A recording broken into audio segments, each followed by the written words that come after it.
সকলোকে নমস্কাৰ এডুট্ৰাষ্টৰ আজিৰ এই বিশেষ ভিডিঅ'টোলৈ আপোনালোক সকলোকে স্বাগতম জনাইছো বন্ধুসকল আজিৰ ভিডিঅ'টো বহুত বেছি গুৰুত্বপূৰ্ণ কাৰণ আজিৰ ভিডিঅ'টোত আমি আলোচনা কৰিম কেইবাটাও ইম্পৰ্টেন্ট ফ্যাক্ট কেইবাটাও জানিবলগীয়া কথা প্ৰশ্নকেইটা এনেকুৱা ধৰণৰ সিলেক্ট কৰা হৈছে যিকেইটা প্ৰশ্ন অকল অসমৰ পৰীক্ষাবোৰৰ কাৰণে নহয় বৰঞ্চ অসমৰ বাহিৰৰ কিছুমান পৰীক্ষাটো এনেকুৱা ধৰণৰ প্ৰশ্ন অহা দেখা যায় যিকেইটা প্ৰশ্ন আপোনালোকৰ সকলো পৰীক্ষাতে কামত আহিব তেনেকুৱা ধৰণে মই কোৱেশ্চনবোৰ সিলেক্ট কৰিছো আশা কৰো আপোনালোকে ভাল ধৰণে মন দি প্ৰশ্নবোৰ চাব আৰু যিমান পাৰে মনত ৰাখিবলৈ চেষ্টা কৰিব আৰু পৰাপক্ষত আপোনালোকে এখন নোটবুক ব্যৱহাৰ কৰিব অকল মোৰ ভিডিঅ' বুলিয়ে নহয় আপোনালোকে যি ভিডিঅ'ই চাওক বস্তুখিনি যদি নোট কৰি যায় তেতিয়া পৰীক্ষাৰ সময়ত আপোনালোকৰ ৰিভাইজ কৰিবলৈ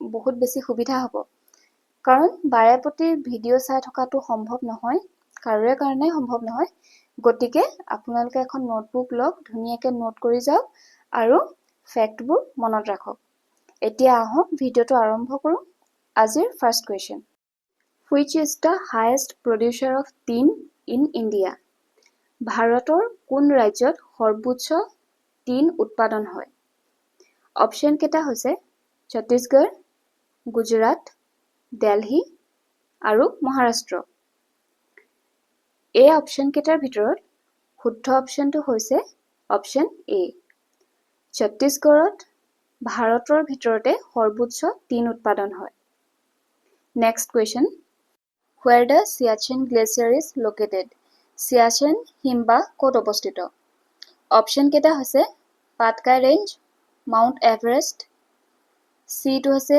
Vindhya range D Karakoram range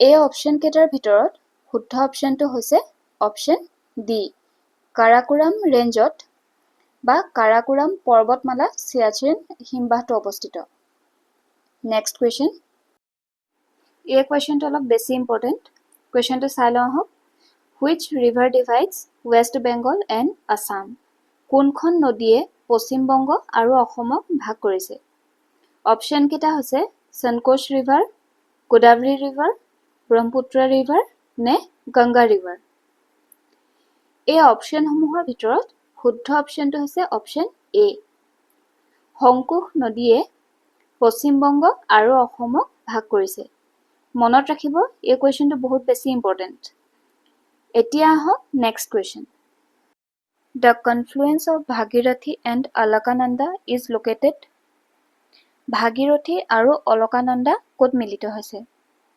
option কেটা আমি চাই লওঁ আহক বিষ্ণুপ্ৰয়াগ নন্দপ্ৰয়াগ দেৱপ্ৰয়াগ নে ৰুদ্ৰপ্ৰয়াগ এই অপচন কেটাৰ ভিতৰত শুদ্ধ অপচনটো হৈছে অপচন সি দেৱপ্ৰয়াগত ভাগীৰথী আৰু অলকানন্দা মিলন ঘটিছে next question Which river is known as Dakshin Ganga কোনখন নদীক দক্ষিণ গংগা বুলি কোৱা হয় অপচন কেটা হৈছে গংগা নদী ব্ৰহ্মপুত্ৰ নদী গোদাবৰী নদী নে সংকোষ নদী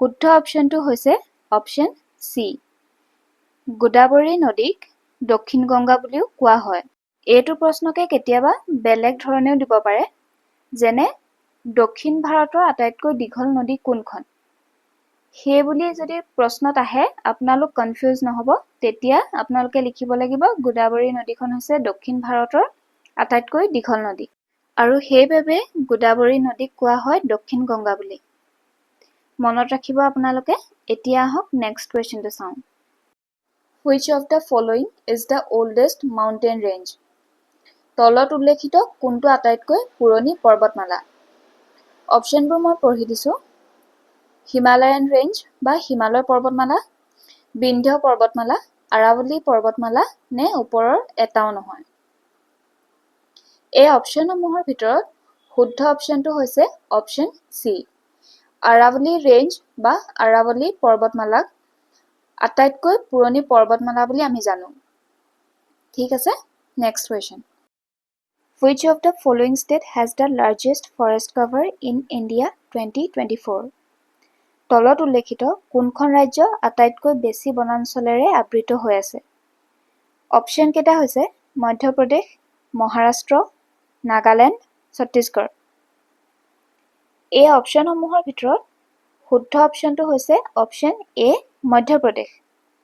এতিয়া আপোনালোকৰ কোনোৱে ক'ব যে মধ্যপ্ৰদেশটো ভুল উত্তৰ, মিজোৰামহে শুদ্ধ সেইবুলি, কিন্তু চাওক ডিফাৰেঞ্চটো এইটো, মধ্যপ্ৰদেশত লাৰ্জেষ্ট ফৰেষ্ট কভাৰ আছে, কিন্তু ইন টাৰ্মছ অফ পাৰ্চেণ্টেজ মিজোৰামত হায়েষ্ট ফৰেষ্ট কভাৰ আছে। ঠিক আছে, এতিয়া আহোঁ next question. Where the Hirakud Dam is located? Hirakud বান্ধ কোনখন ৰাজ্যত অৱস্থিত? অপশ্যন কেইটা হৈছে মহাৰাষ্ট্ৰ, পশ্চিম বংগ, উৰিষ্যা নে তামিলনাডু। শুদ্ধ উত্তৰটো হৈছে অপশ্যন চি, হীৰাকুদ বান্ধ উৰিষ্যাত অৱস্থিত। Next question. The Black Sea is in which ocean? Black Sea কোনখন মহাসাগৰত পৰিছে? অপশ্যন কেইটা আমি চাই লওঁ আহক। প্ৰশান্ত মহাসাগৰ, আটলান্টিক মহাসাগৰ, ভাৰত মহাসাগৰ নে ওপৰৰ এটাও নহয়। এই অপশ্যনসমূহৰ ভিতৰত শুদ্ধ অপশ্যনটো হৈছে অপশ্যন বি, আটলান্টিক মহাসাগৰ। ব্লেক চিখন আটলান্টিক মহাসাগৰত গৈ পৰিছে। Next question. Where is the Ular Lake? Wular হ্ৰদ ক'ত অৱস্থিত? অপশ্যন কেইটা মই পঢ়ি দিছোঁ। ৰাজস্থান, জম্মু কাশ্মীৰ, মহাৰাষ্ট্ৰ নে উত্তৰাখণ্ড। এই অপশ্যনসমূহৰ ভিতৰত শুদ্ধ অপশ্যনটো হৈছে অপশ্যন বি, জম্মু কাশ্মীৰত উলাৰ হ্ৰদ অৱস্থিত। Loktak lake is situated in which state of India? Loktak হ্ৰদ ক'ত অৱস্থিত? অপশ্যন কেইটা হৈছে উৰিষ্যা, কৰ্ণাটক, মণিপুৰ নে মিজোৰাম। শুদ্ধ অপশ্যনটো হৈছে অপশ্যন চি, মণিপুৰ। লোকটক হ্ৰদ মণিপুৰত অৱস্থিত। আৰু এই হ্ৰদটো হৈছে আটাইতকৈ ডাঙৰ ফ্ৰেছ ৱাটাৰ লেক বুলি কোৱা হয়, বা মিঠা পানীৰ হ্ৰদ বা পৰিষ্কাৰ পানীৰ হ্ৰদ। ঠিক আছে, next question. Where the Bhimtal lake is situated? Bhimtal হ্ৰদ ক'ত অৱস্থিত? অপশ্যন কেইটা হৈছে ছিকিম, মণিপুৰ, অসম নে উত্তৰাখণ্ড। এই অপশ্যনসমূহৰ ভিতৰত শুদ্ধ অপশ্যনটো হৈছে অপশ্যন ডি, ভীমতাল লেক উত্তৰাখণ্ডত অৱস্থিত। Next question. Which city is known as pink city of India? Pink city বুলি কোনখন ঠাইক কোৱা হয়?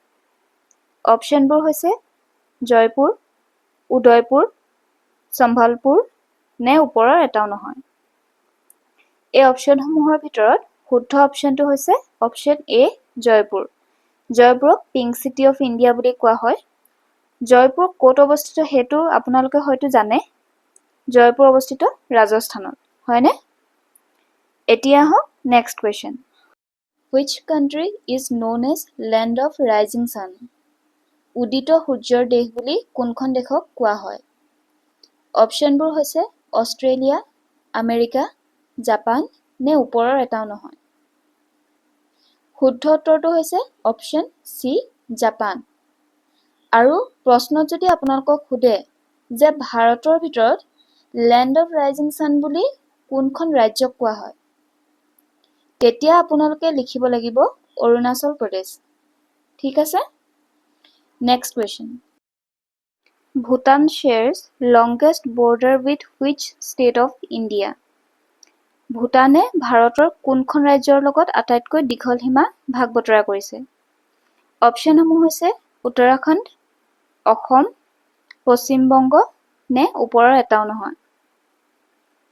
এই অপশ্যন কেইটাৰ ভিতৰত শুদ্ধ অপশ্যনটো হৈছে অপশ্যন বি, ভূটানে অসমৰ লগত আটাইতকৈ দীঘল বাউণ্ডেৰী শ্বেয়াৰ কৰিছে। ঠিক আছে, এতিয়া আহক আজিৰ ভিডিঅ'টোৰ শেষৰটো প্ৰশ্নলৈ। Bangladesh shares longest border with which of the following state of India? বাংলাদেশে ভাৰতৰ কোনখন ৰাজ্যৰ লগত আটাইতকৈ দীঘল সীমা ভাগ কৰিছে? অপশ্যনবোৰ হৈছে অসম, উত্তৰাখণ্ড, পশ্চিম বংগ নে ওপৰৰ এটাও নহয়। এই অপশ্যনসমূহৰ ভিতৰত শুদ্ধ অপশ্যনটো হৈছে অপশ্যন চি, বাংলাদেশে পশ্চিম বংগৰ লগত আটাইতকৈ দীঘল সীমা ভাগ কৰিছে। আজিলৈ ভিডিঅ'টো ইমানতে সামৰিছোঁ। আপোনালোকে কেনেকুৱা পালে জনাবলৈ নাপাহৰিব, কাৰণ আপোনালোকৰ ভাল ভাল কমেণ্টবোৰ পাই মোৰো ভাল লাগে, উৎসাহ পাওঁ।